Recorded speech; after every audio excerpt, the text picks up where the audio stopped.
चीन इंडिया से 2 साल बाद आजाद होता है। भारत 15 अगस्त 1947 में, जबकि चीन 1 अक्टूबर 1949 में। फिर भी उसकी इकोनॉमी भारत से 3 गुना बेहतर है। लगभग $3,700 बिलियन का सामान विश्व के विभिन्न देशों में बेचता है। 40 साल पहले चीन में लगभग 90% लोग बेरोजगारी और भुखमरी से जूझ रहे थे। इस परिवर्तन के पीछे मुख्य कारण क्या है? प्रमुख कारण है उसका एजुकेशन सिस्टम। आखिरकार क्या खास था उसके एजुकेशन सिस्टम में जो वो इतना आगे निकल गया और हम पिछड़ते ही चले गए? हम तो विश्व गुरु हुआ करते थे, देश ही नहीं बल्कि विदेशों से भी लोग यहाँ पढ़ने के लिए आया करते थे। तो फिर क्या कारण रहा हमारे पिछड़ने का? आखिरकार चीन ने ऐसी स्ट्रेटेजी कौन सी अपनाई जिससे वो आगे बढ़ गया, और हमारी स्ट्रेटेजी क्या थी जो हम पिछड़ गए? आखिरकार आज भी हमारी प्राथमिक शिक्षा की बदहाली का प्रमुख कारण क्या है, हम लोग समझेंगे। बात प्रारंभ करते हैं प्राचीन काल से। प्राचीन काल में जब कुरुक्षेत्र के मैदान में भगवान श्री कृष्ण ने अर्जुन को गीता का उपदेश दिया, उस समय यूरोपियन देश खाना बदोशी जीवन व्यतीत कर रहे थे। यानी कि ठीक से कपड़े भी पहनना उन्हें नहीं आता था, पत्तों और छालों से अपने शरीर को ढकते थे। उस समय अपने यहाँ एक ऐसी व्यवस्था पनप चुकी थी जिसको हम लोग गुरुकुल व्यवस्था के नाम से जानते हैं। वहाँ पर छात्रों को बचपन से ही व्यवसायिक, नैतिक, सामाजिक तथा टेक्निकल ज्ञान दिया जाता था। बच्चे शस्त्र के साथ साथ शास्त्रों की शिक्षा भी यहाँ पाते थे। इन गुरुकुलों की एक सबसे बड़ी खासियत और थी कि यहाँ पर व्यक्तिगत क्षमता का पूरा ध्यान रखा जाता था, यानी पर्सनल एबिलिटी, जो कि आज भी अपने यहाँ इस पर ध्यान नहीं दिया जाता है। सभी बच्चों को सेम सिलेबस पढ़ाया जाता है, लेकिन प्राचीन काल में ऐसा नहीं था। गुरुद्रोण ने अर्जुन को धनुर्विद्या, भीम को गदा, नकुल सहदेव को तलवार चलाना तथा युधिष्ठिर को भाला युद्ध में पारंगत किया। कहने का भाव ये है कि जो शिक्षा व्यवस्था विश्व के तमाम देश आज अपना रहे हैं वह हम सदियों पहले देते थे। प्राचीन शिक्षा के बदौलत हमने विश्व गुरु का दर्जा तो पा लिया, हम समृद्ध होते चले गए, देश को सोने की चिड़िया कहा जाने लगा, लेकिन इसका खामियाजा भी हम लोगों ने भुगता। हमारी वैभव और संपन्नता को देख करके मुस्लिम आक्रमणकारियों ने हम पर हमले प्रारंभ कर दिए। उनके हमला करने का मुख्य उद्देश्य हमारी धन संपदा को लूटने के साथ ही साथ हमारी सांस्कृतिक सभ्यता को भी नष्ट करना था। धीरे धीरे हमारी प्राचीन सभ्यता पतन की ओर बढ़ने लगी और इन आक्रमणकारियों ने अपनी संस्कृति हम पर थोपना प्रारंभ कर दिया। कुछ बात है कि हस्ती मिट्टी नहीं हमारी, सदियों रहा है दुश्मन दौरे जहां हमारा।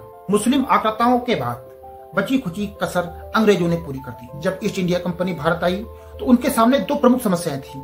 पहला कम्युनिकेशन, दूसरा वर्करों को पाना। इसके लिए इन्होंने कम्युनिकेशन करने के लिए अंग्रेजी को अनिवार्य कर दिया। मुख्य रूप से इन्होंने उच्च शिक्षा पर ही ध्यान दिया, क्योंकि सीधा लाभ उनको तभी मिलने वाला था।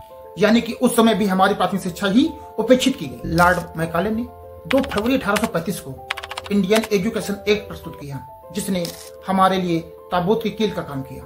इस एक्ट के तहत भारत में अंग्रेजी पढ़ना अनिवार्य हो गया, वो भाषा जिसको हम समझते ही नहीं थे, जिसको हम जानते ही नहीं थे।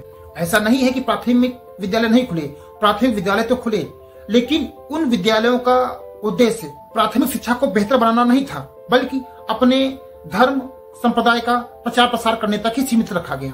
मुख्य फोकस उच्च शिक्षा पर ही रहा। जहां पर 5 साल हो जाने पर IAS को आउटडेटेड मान लिया जाता है, वहीं पर आज भी 77 साल हो जाने के बाद भी हम लोग उसी आउटडेटेड सिलेबस को ही पढ़ते आ रहे हैं। इसमें परिवर्तन हुए हैं, वो भी नामात्र। एक अनुमान के अनुसार एजुकेशन एक्ट लागू हो जाने के बाद में लगभग भारत में चल रहे 7,32,000 गुरुकुल बंद हो गए। देश आजाद हुआ, ये खुशी का वक्त था, परंतु इस खुशी के साथ साथ कुछ समस्याएं भी हमारे सामने मुंह बाई खड़ी हुई थी। जैसे देश के इंफ्रास्ट्रक्चर को मजबूत करना और औद्योगिकरण को बढ़ाना, ये हमारे लिए एक बड़े चैलेंजेस थे। इन चैलेंजेस का एक ही समाधान था, अच्छे इंजीनियर्स का देश में होना, जिसके लिए जवाहरलाल नेहरू जी ने देश का पहला IIT संस्थान खड़गपुर में 1935 में खोला। यह IIT श्रृंखला का पहला संस्थान था। उसके बाद में देश में और IITs खुलते गए, जैसे IIT Bombay 1958, IIT Madras 1959, IIT Kanpur 1959, IIT Delhi 1961। लगभग 10 साल बाद NCERT की स्थापना 1961 में होती है। NCERT वो संस्था है जो प्राथमिक शिक्षा की मूलभूत आवश्यकताओं को पूर्ण करने में महत्वपूर्ण भूमिका निभाती है। यानी देश आजाद हो जाने के लगभग 10 साल बाद तक भारत की प्राथमिक शिक्षा को वो तवज्जो नहीं मिल सकी जो तवज्जो उच्च शिक्षा को मिल रही थी, जिसका एक दुष्परिणाम यह रहा कि लाखों लोग प्राथमिक शिक्षा पाने से वंचित होने लगे। हमारे देश के स्वतंत्र हो जाने के बाद में जहां पर IITs, IIMs पर बहुत अच्छा काम हुआ, लेकिन कहीं न कहीं प्राथमिक शिक्षा और उसके इंफ्रास्ट्रक्चर को ही लगभग इग्नोर सा किया जाने लगा। चाइना ने शुरू से ही प्राथमिक शिक्षा से ही व्यावसायिक और टेक्नोलॉजी शिक्षा पर ध्यान दिया। परिणाम स्वरूप प्राथमिक स्तर से ही उनके यहाँ इस पर बेहतर कार्य हुआ, जबकि भारत में ऐसा कुछ नहीं रहा। परिणाम यह निकल करके आया कि 1979 के आते आते भारत की साक्षरता दर मात्र 36% हुई, वहीं चाइना की साक्षरता दर लगभग 66% पहुंच चुकी थी, लगभग भारत से 2 गुना अधिक। मौजूदा सरकारों ने भी प्राथमिक शिक्षा पर उतना ध्यान आज भी नहीं दे रही हैं जितना कि उच्च शिक्षा पर। कहने का भाव ये है कि वही रिवाज आज भी जारी है। कहने के लिए शिक्षा का अधिकार अधिनियम यानी RT एक्ट 2009 भारत में 4 अगस्त 2009 को स्वर्गीय मनमोहन सिंह जी की सरकार के द्वारा पारित कर दिया गया और उसे 1 अप्रैल 2010 से लागू भी कर दिया गया। निश्चित ही शिक्षा के लिए यह एक गौरव का विषय था, जिसमें यह सुनिश्चित किया गया कि 6 से 14 वर्ष का प्रत्येक बच्चा शिक्षा प्राप्त करेगा। ये उसका हक होगा। प्रत्येक बच्चे के लिए पड़ोस में विद्यालय खोले जाएंगे।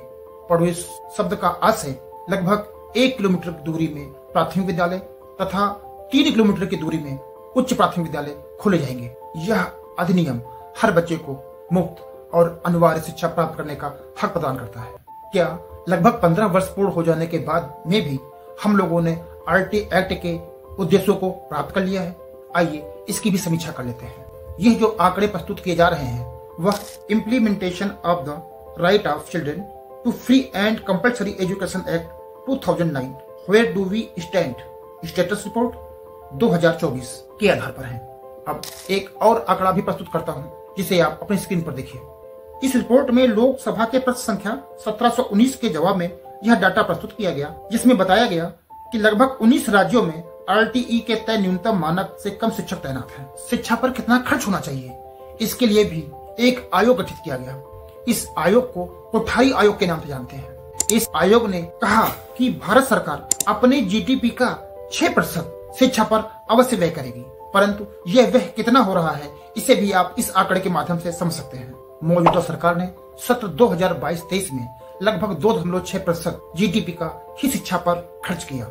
ऐसा कोई भी वर्ष नहीं रहा जिस पर कोठारी आयोग के द्वारा तय किया गया 6% खर्च किया गया हो। 2017-18 के तहत 55,000 करोड़ रुपए का प्रावधान किया गया, जिसमें सरकार के द्वारा 23,500 करोड़ यानी 42.7% धन ही व्यय किया गया। पहली समस्या तो यह है कि सरकार के द्वारा पर्याप्त मात्रा में धन ही उपलब्ध नहीं कराया जा रहा है, और जो धन उपलब्ध कराया जा रहा है उसे भी पर्याप्त मात्रा में खर्च नहीं किया जा रहा है। यह सबसे बड़ी लापरवाही है। और जो खर्च हो भी रहा है उसका एक बड़ा भाग शिक्षकों के वेतन और पैरा टीचरों की नियुक्ति में ही खर्च किया जा रहा है। यानी कि जो धन प्राथमिक शिक्षा को के सिलेबस और इंफ्रास्ट्रक्चर पर खर्च होना चाहिए था वो वहाँ नहीं खर्च हो पा रहा है। अगर नींव मजबूत होगी तो इमारत भी टिकेगी। यह बात पूर्णतया प्राथमिक शिक्षा पर लागू होती है। इसके लिए आवश्यक है कि सरकार कोठारी आयोग के द्वारा तय किए गए कि अपने GDP का 6% शिक्षा पर व्यय करेंगे, सरकार को व्यय करना चाहिए और उसका एक बड़ा भाग प्राथमिक शिक्षा पर खर्च हो। उसमें भी उसके इंफ्रास्ट्रक्चर, उसके सिलेबस को मजबूत किया जाए, जिससे अभी तक जो प्राथमिक शिक्षा की उपेक्षा हुई है उसकी भरपाई हो सके। सरकार प्राइवेट जैसी विद्यालयों की सुविधा सरकारी विद्यालयों को भी उपलब्ध करवाए। प्रयोगशालाएं आज की स्थापना प्राथमिक स्तर से ही हुई। प्राथमिक स्तर से ही बच्चों को टेक्नोलॉजी और व्यावसायिक शिक्षा प्रदान की जाए ताकि बच्चे भविष्य की मांगों के लिए तैयार हो सके। नैतिक शिक्षा, आत्मनिर्भरता, सामाजिक जिम्मेदारी जैसे विषयों को प्राथमिकता दी जाए। अब वक्त आ गया है कि भारत को टॉप डाउन की बजाय बॉटम अप की रणनीति पर काम करना चाहिए, जिससे अधिक से अधिक लोगों को लाभान्वित किया जा सके और शिक्षा को व्यावसायिक और रोजगार परक बनाना चाहिए। आइए हम सब प्राथमिक शिक्षा के महत्व को समझें और इस मुहिम से जुड़े बदलाव का हिस्सा बनकर के बच्चों के उज्जवल भविष्य के लिए प्रयास करें। हजारों ख्वाहिशें ऐसी कि हर ख्वाहिश पे दम निकले। बहुत निकले मेरे अरमा, लेकिन फिर भी कम निकले। धन्यवाद।